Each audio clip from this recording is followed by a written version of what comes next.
So who defines the risk, I suppose, is one of the major questions, or who prioritizes the risk to decide where it lands.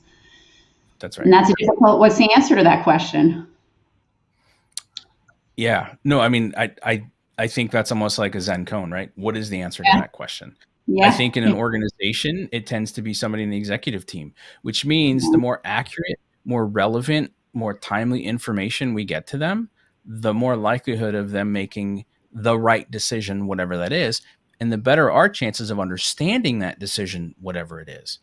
Does it mean then, though, that we have an opportunity to influence the public sphere a bit? Oh, we do. What does that lead to? I don't know.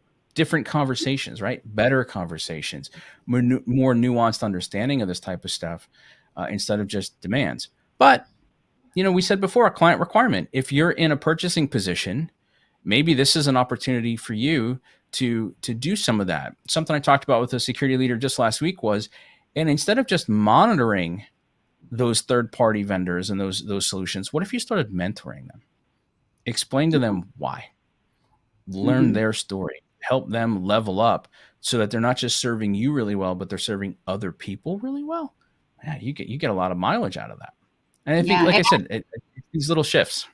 Yeah, and it involves relationships and conversations, not just internally, but to your point, with external partners, which I think is always, to some degree, a challenge to enable those to the degree that they're needed. Are we getting better? Are we closer to this culture, basically, that you described than, say, 5 or 10 years ago?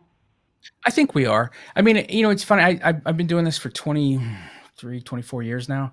And I've talked to some friends that I've known almost as long, and we'll always joke like, wow, aren't we having the same conversations? But the thing is, we're not. It sounds like it. It seems like it. It maybe certainly feels like it. But I take time to kind of step back and I look at it and I think, no. And here's what I'm really excited about.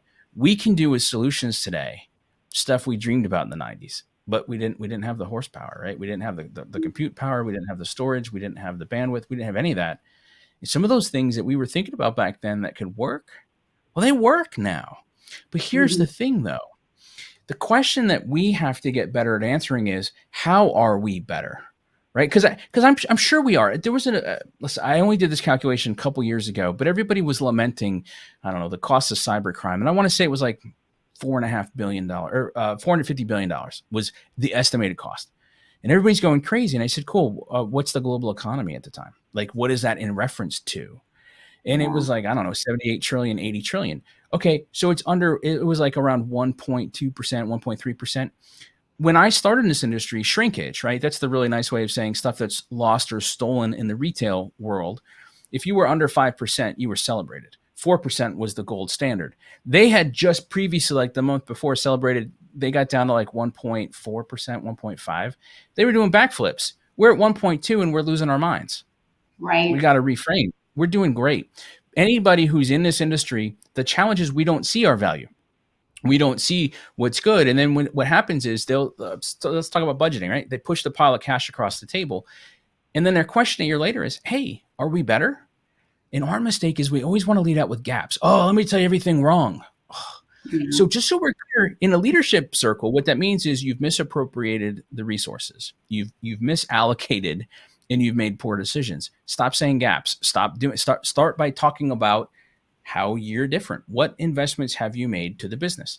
I like to ask people, if you're excited about what you got done, but the business didn't understand it, did you deliver any recognized business value?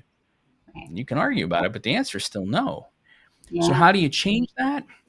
You look for those stories. You learn how to explain it in a way that somebody else understands. There's no decoder ring. There's no, I cringe when I read all these ideas about how to talk to the board. Stop. Talk to them like real people. Learn about what they understand. Connect the dots. And when someone says, hey, what did you do with the budget? If you just say something like, well, we increased our staff and we've got 24/7 and we stopped all these, nobody cares. It doesn't mean anything. How did you help the business do better? By the way, I think categorically we're doing a lot better at that. And we need to do a little bit better of recognizing it and taking a minute or two to say, hey, good job. By the way, the water plant, perfect example. Good job. They caught it. Nobody Yeah. got hurt. Nothing bad happened. Great work.